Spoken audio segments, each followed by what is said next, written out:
Hey, what's up, y'all? I'm Brandon, And I'm Remy. and you're tuned into A Life Worth Loving. Hey, y'all. Welcome to part 2, where we are going to talk about our 30-day fast. Yeah. As we talked about in our last video, we went to Elevation, and one thing that Pastor Furtick talked about was having a sober mind and how having a sober mind can make you more available to fight off attacks of the enemy. And I decided to go on a fast. So we're fasting alcohol and more of It's a mindset fast. more of food fast. It's a mindset fast, yeah. So we're fasting procrastination. We're fasting laziness, to where I'm waking up at 5 o'clock every morning, getting into my word and journaling, praying, and then being very strategic about how I'm spending the entirety of my day. Like looking at it as a business. Like, this is how I need to build out this day to be the most productive. And so far, it has been amazing. I've seen crazy results, and when you plan out your day, you actually realize how much time you have, because when you don't plan it out, you're like, well, for me at least, I just feel like there's not enough time in the day. But ever since I've been putting pencil to paper, it has been enough time in the day. Yeah. So it's been great so far, and I'm so happy that I am doing this. It's bringing me a lot closer to God. I love being in His Word, but more so there's something very intimate about fasting that just emphasizes the closeness of your relationship with God. So that's been a lot of fun. Really cool. And I think this whole thing with we fast every year, but what we're learning to do is it doesn't have to be just the beginning of the year. When we want something to change, when we really need God, as we always do.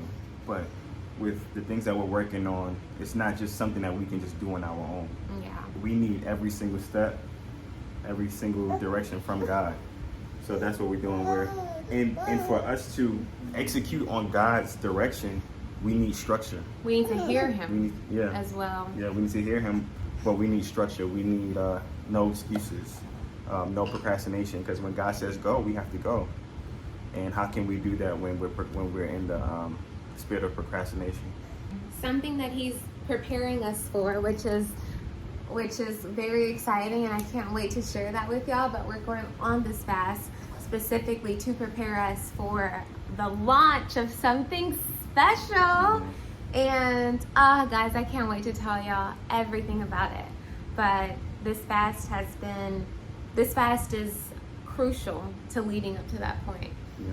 I just want to make sure that I'm like step after step in the direction towards where God wants me to be before releasing this project. So God has been good, and He's showing us, and He's delivering on His promise. Again, building our firm foundation. Because with this launch, we believe that there will be lots of success. And culture will tell you with success, you have to sacrifice time with family, I should say. Sacrifice being a good father, being a good mother, being present, because you got to go get that money. But that's not what we believe. We believe that what God has for all of us in His will is to be prosperous. He made us to be fruitful. He put us together to be fruitful and multiply. And the fruit is love. So how can you be fruitful and multiply without love? You know, how can you have to have the family component. And we don't want to lose that. And I think we mentioned this before. It's just our marriage is our ministry. It's our family is our ministry, and that's first, God first, and what God has given us is after that. And that's what you guys see. That's what we're showing you on this channel, is the fruit of what God has giving us. And one of our favorite pastors, Pastor Furtick, he mentioned from Elevation, a quote, and it said, "Insanity is doing the same thing over and over again and expecting different results. And as we fast, we are getting rid of those things that we continuously do, which is procrastination, making excuses. Because we have great excuses. We have great excuses. Oh, my son. My son I had to be here. My son had this appointment. That's why I can't do this. Or I woke up late because Malachi didn't sleep, so I can't get up early. No.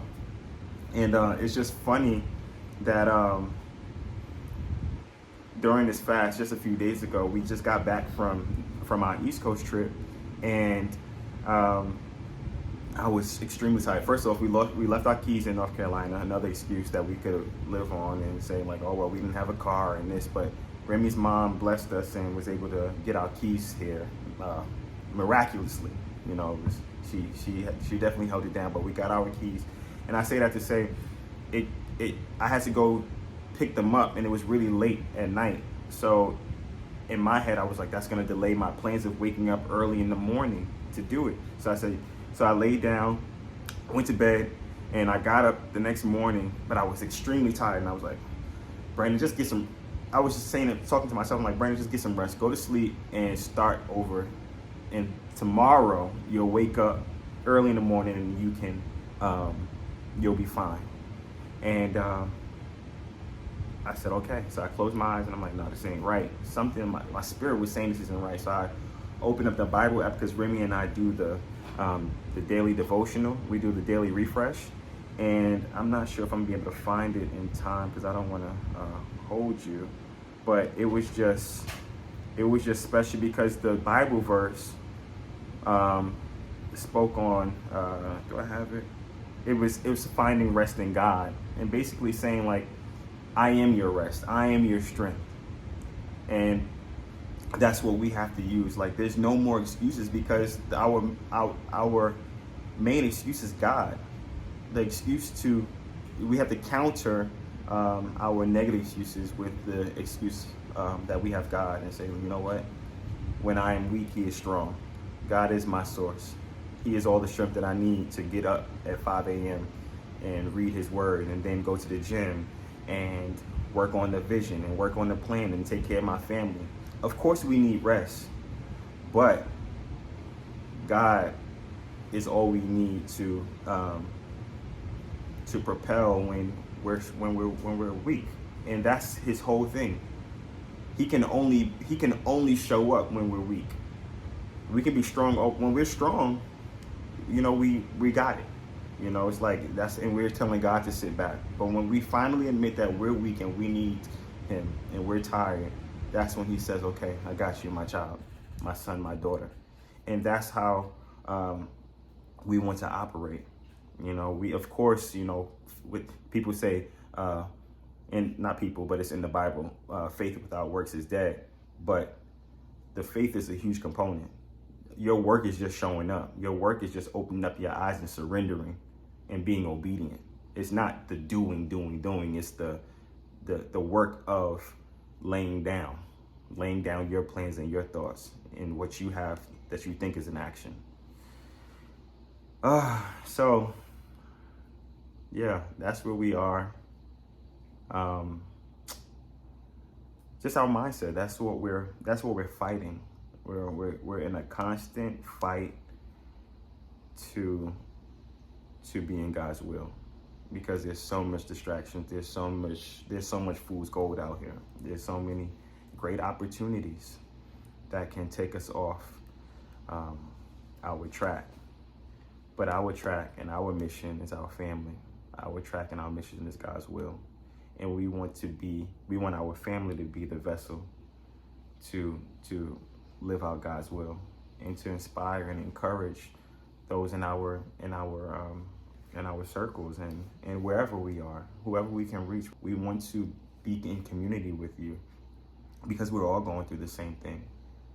We know it's not easy. Walking this narrow road is not easy. And the things that God has for us are bigger than us, and we get defeated because there's something in our spirit, you know, a spirit will creep in saying that we can't do it. And yeah, the truth is we can't do it. We can't do it without God. And we just have to keep remembering that we do need God. We do need our Father Christ. And not just the big parts, but the small parts. The parts of just waking up and fasting. Fasting is something that we need to do because it allows us to lay down all the things that don't work. We die to our flesh. We die to our flesh. Like sleeping in is flesh, wanting more rest, and eating after a certain time, and snacking constantly, and not saying no to certain things that you know you don't need, watching too much TV, serving your flesh, and just doing a better job at refreshing your spirit. And hopefully after the stint of your fast, those practices remain. And it's just been really, really special to just share this good news, because even today, you know, we had doubts before we even shot this before filming today. I'll be right back. Okay, I'll go on. Sometimes I find that the enemy tries to attack you right before you press the go button. And this morning I felt like I was under spiritual attack because I woke up an hour later than I was supposed to because I didn't set an alarm. So I woke up at 6 and I started journaling, and I realized that I was feeling feelings of fear. And I realized that I was starting to feel like the dream, the idea is too big for me to accomplish, and that it's not going to happen, that it was just fun dreaming about it, but like it's not going to happen. So I started to have these doubts and these fears that I can't do it. It's just going to die today. And like, yeah, I'm good at the creative, but I suck at the execution is the lie that the enemy was implanting in my mind. And as I was praying through that and feeling like I can't do it anymore, I started to just like write out how I want the Lord and how I believe that the Lord will break generational curses of poverty off of me. And I just know that there's been things that my mom has wanted to accomplish and achieve that she wasn't able to, not because she didn't have it in her, but because there was something telling her that she couldn't do it. And same for everyone who came before us. Like, there wasn't really anything to hand me. There wasn't anything to hand Brandon. And I was just like, Lord, I don't want to be a vessel of a generational curse. Like, I don't want to hand the brokenness down to my baby. I don't want to hand the 9 to 5 down to my baby. And I want to like break this. And I was like, thank you, God, that he does have these jobs coming up, because it doesn't give Brandon and I the burden of like making sure that we have a college fund. But at the same time, I don't want him to be reliant on work. I am waiting. I'm waiting with such hope and with such anticipation that this dream will be birthed and that everything else will be taken care of. So it's like, on one hand, I have great expectation and great hope and great faith that what the Lord gave me will see the day of life. And not only will it see the day of life, but it will be prosperous, and it will result in generational blessings instead of generational curses, and that it will break the stronghold of poverty. So on one hand, I have like all of this hope, all of this faith, all of this excitement. And then on the other hand of it, it's like, but God, did you give it to the wrong person? Did you actually mean that I can do it? Or like, did you just want to distract me from losing my job and like, you know, give me something sweet to hold on to? So like that fear of, can I actually do it, has started to creep up. And there's no coincidence with God's timing, because as soon as, actually before I get into what happened after that, but yesterday I went and I met with someone I had an intentional meeting about a part of what I'm working on, and it went so well. It could not have gone better. And it's just like all the pieces are falling into place. That meeting went excellent. And then I wake up with doubt. Like, I don't even understand how that happens. So just like a quick rewind, someone called me about a job that I could, where she's like, you can make great money, blah, blah, blah, blah. You're so good at this, you'll excel, send me your resume. And God has specifically told me that my next is coming from Him. It's coming from this that He's birthing in me. And I just have to be patient enough to receive it and not doubt His word. So when someone calls me and they're like, hey, I have this job, you can get the money ASAP, you can X, Y, and Z, and I'm sitting there considering it enough to where I went and put my resume together.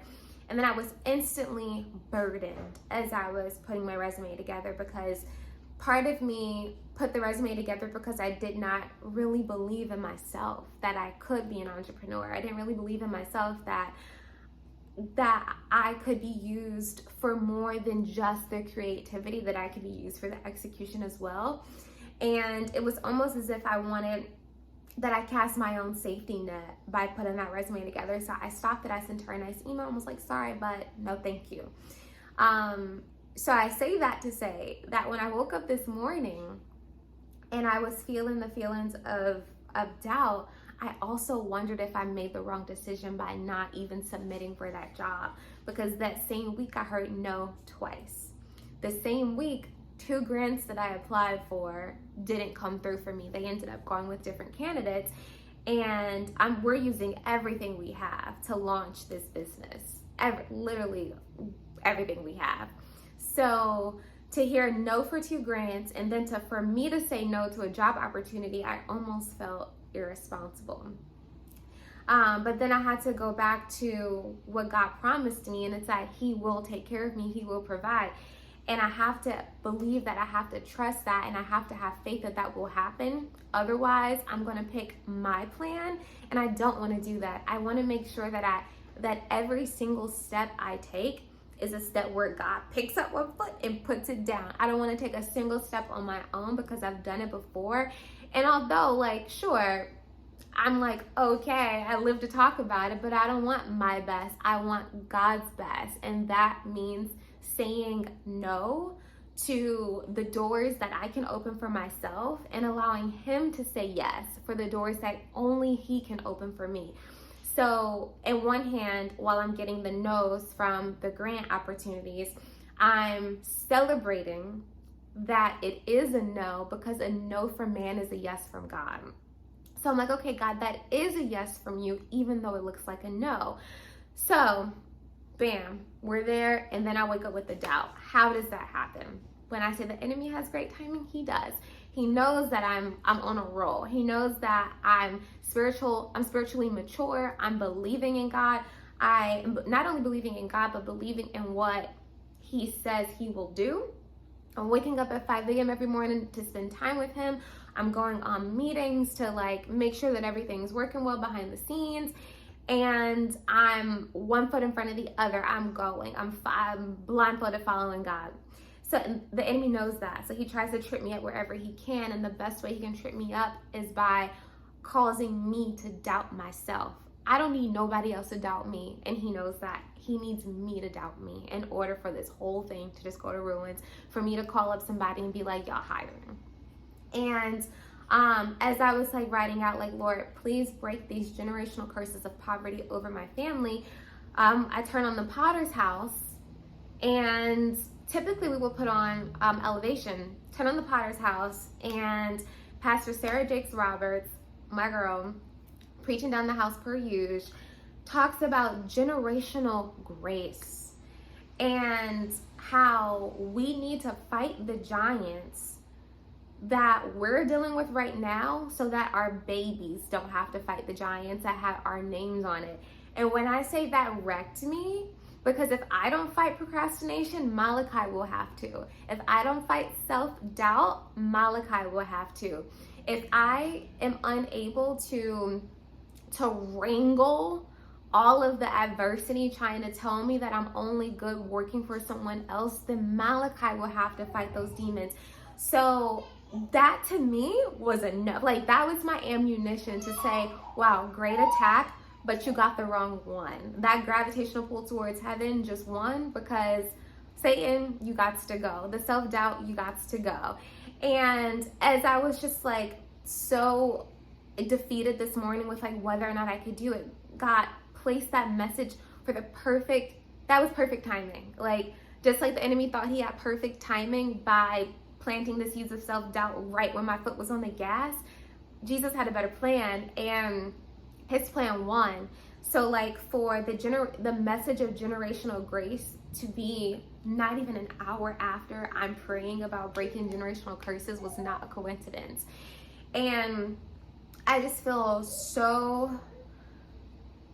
I feel like I'm in purpose, and I'm in position to finally be where God is creating me to be, what he has been grooming me to be behind closed doors. It's about to be able to be exposed. And I'm so blessed that I was laid off. I feel very handheld. I feel very precious to God. Like, he removed me from a situation and he held me in his arms, and he put me in a little glass box, a delicate glass box, to make sure that nothing could harm me. And even though that there may be stones thrown at that glass box, he's still holding me and the glass isn't breaking. So I am very, like, this is a testimony in real time. This was not even what we were supposed to talk about today, but I am so happy that I'm living in purpose. And God's provision, I don't know what it is right now. Like, I'm still in the middle. I explained it to one of my friends as I'm in the hallway. And while there's all these shut doors around me in the hallway, some of those doors I can just reach over and open myself, but that's not the door I want. I want the door that only God's grace has the key to open. So I'm in the hallway, y'all, and while the doors are closing from this grant and closing from this grant, and the doors are opening in a way that I can walk through, but I just know that if I walk through that door, that I'm walking away from my purpose. So that's where I am. I'm in the hallway. And as I'm in this hallway, I'm spending intentional time with God, intentional time with my family. This fast has been amazing. I've been trying to master 3 things, and that's master my time with God, my time with family, and my time with my vision. So where I'm mastering all 3, that means not one suffers. I'm trying to get to that point where I can be a great wife, a great mom, and also have time to sow into my project, my business, my baby. So yeah, I will absolutely keep y'all posted with everything that comes out of it. And prayerfully within the next 30 or so days, you guys will know exactly what it is that the Lord has placed in my spirit. Apologies for the changing of positions and like me being out and Brandon being in, trying to get this little one to sleep, and he's finally there. So We did it. And Good job, mommy. thank y'all for listening to us. Thanks, babe. Yeah, thanks for listening. Thanks for always tuning in and supporting us. Please like, subscribe, and share. And if there's anything that y'all want to talk about or you want us to talk about, feel free to let us know in the comments, DM us. We're always open because y'all are our family, y'all are our community, and that's how we get stronger. So is there anything else, babe? All right, guys, well, we're wrapping up here. Thanks for tuning in. We love y'all. Peace.